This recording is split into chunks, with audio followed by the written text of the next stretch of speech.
Today, we're going to deconstruct how industries actually change. We're going to move way beyond just listing off some buzzword trends and instead give you a solid framework to see the real forces at play. This will help you understand what's really, truly coming next. This is the big question, right? It's the one that keeps people up at night. Whether you're an entrepreneur, an investor, or just trying to build a career, knowing what's around the corner is a massive advantage. But, with so much noise out there, how do you sort the real, game-changing shifts from all the temporary hype? And that's exactly what we're going to do.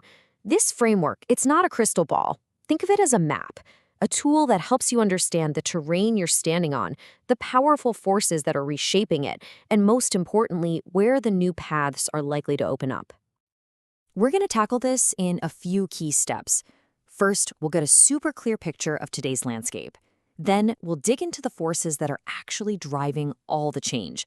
And finally, we'll put it all together to chart a path forward. Sound good? Let's jump in.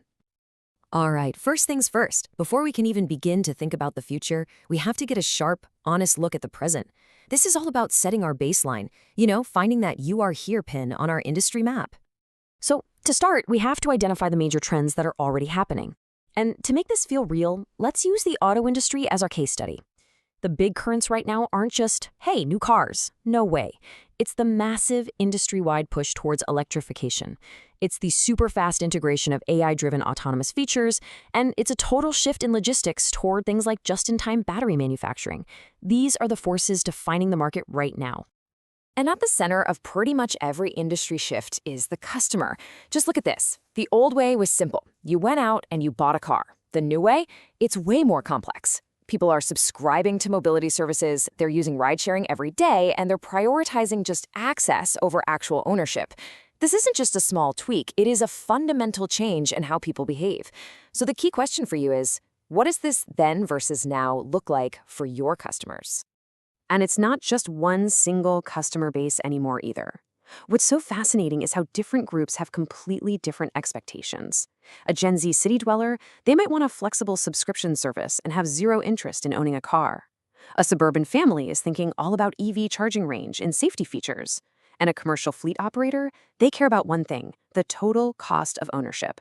To really map the landscape, you have to understand all these little nuances. Okay, so we've mapped out the present. Now for the exciting part. Let's look at the forces that are actively redrawing that map as we speak. Think of these as the powerful winds and currents that are going to shape where the industry goes next. First up is a super important concept, disruptors. And look, we're not talking about small improvements here. These are the absolute game changers, new tech or totally new business models that can make the old way of doing things obsolete. In the auto world, think about solid-state batteries or a truly Level 5 autonomous driving system. These things don't just improve cars, they completely reinvent transportation. Spotting these early is everything. Every market kind of exists in this state of tension. On one side, you've got forces pushing for growth, like huge government subsidies for EVs. But on the other side, you've got barriers holding it all back, like the fact that we don't have a widespread, reliable charging infrastructure yet. How fast an industry changes really depends on the outcome of this battle between the push and the pull. Another huge force is regulation. It's this complex web of rules that isn't just a hurdle. It can create entirely new markets or shut down old ones completely. For car companies, they have to deal with global policies like strict new emission standards, which forces them to pour money into R&D for EVs. But at the same time, they're dealing with local franchise laws that literally prevent them from selling cars directly to you. This whole environment is constantly shifting under their feet. And of course, you're not playing this game alone. Your competitors, they see these exact same forces, and they are making their moves.